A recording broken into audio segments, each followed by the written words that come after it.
Assalamualaikum warahmatullahi wabarakatuh.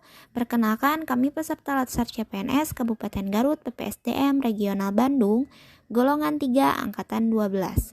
Kami beranggotakan 4 orang, yaitu Herman SPD, Nurjanah SPD, Intan Nur Oktaviani SPD, dan saya sendiri Femi Damayanti SPD.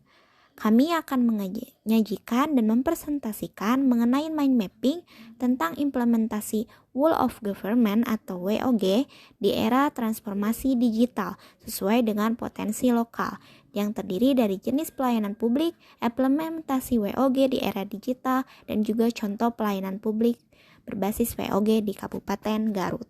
Jenis pelayanan publik di Kabupaten Garut ada 4 jenis, yaitu administratif, barang, jasa, dan regulatif. Yang pertama, pelayanan publik administratif meliputi pelayanan KTP, pembuatan SIM, bayar pajak, dan izin perusahaan.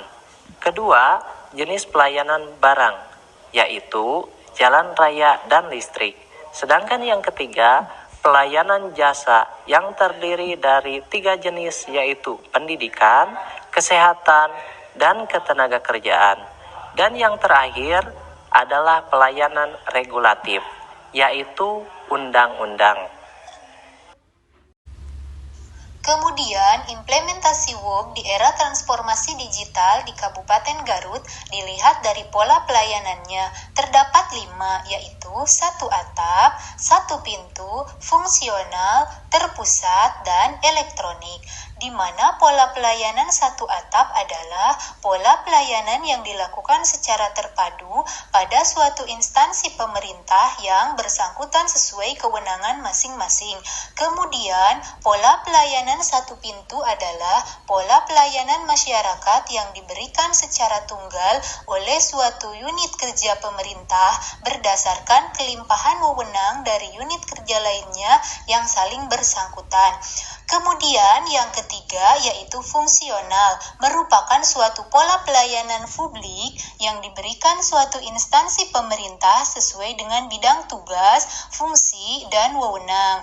Kemudian pola pelayanan publik terpusat, yaitu pola pelayanan yang dilakukan oleh suatu instansi pemerintah yang bertindak sebagai koordinator terhadap pelayanan instansi pemerintah lainnya yang terkait dengan bidang pelayanan masyarakat yang bersangkutan. Kemudian yang terakhir yaitu pola pelayanan elektronik, merupakan pola pelayanan yang paling maju dengan menggunakan teknologi informasi dan komunikasi untuk menyesuaikan keinginan dan kapasitas masyarakat pengguna. Kemudian saya akan menjelaskan tentang contoh penerapan di Kabupaten Garut.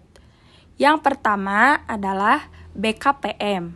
BKPM yaitu Badan Koordinasi Penanaman Modal. Yang kedua adalah SIJempol, yaitu Sistem Informasi Jaringan Elektronik melalui perizinan online. Yang ketiga yaitu Disdukcapil, yaitu layanan online untuk pembuatan maupun perubahan data pribadi dan keluarga seperti KTP, KK, akta secara online. Yang selanjutnya adalah Samsat, yaitu aplikasi online untuk bayar pajak secara online. Yang selanjutnya yaitu Sikardu, yaitu sebuah aplikasi sistem informasi pemadam kebakaran terpadu. Sikardu yaitu mengatur informasi secara real-time informasi sumber kebakaran dan permasalahan kejadian pertolongan yang dilakukan oleh pemadam kebakaran atau damkar. Dan yang terakhir adalah SKP. Sasaran kerja pegawai yang dilakukan secara online, yaitu aplikasi yang mencatat tentang rencana kerja dan target yang akan dicapai oleh PNS. Begitulah yang dapat kelompok kami sampaikan. Mohon maaf apabila masih ada kesalahan. Semoga bermanfaat. Wassalamualaikum warahmatullahi wabarakatuh.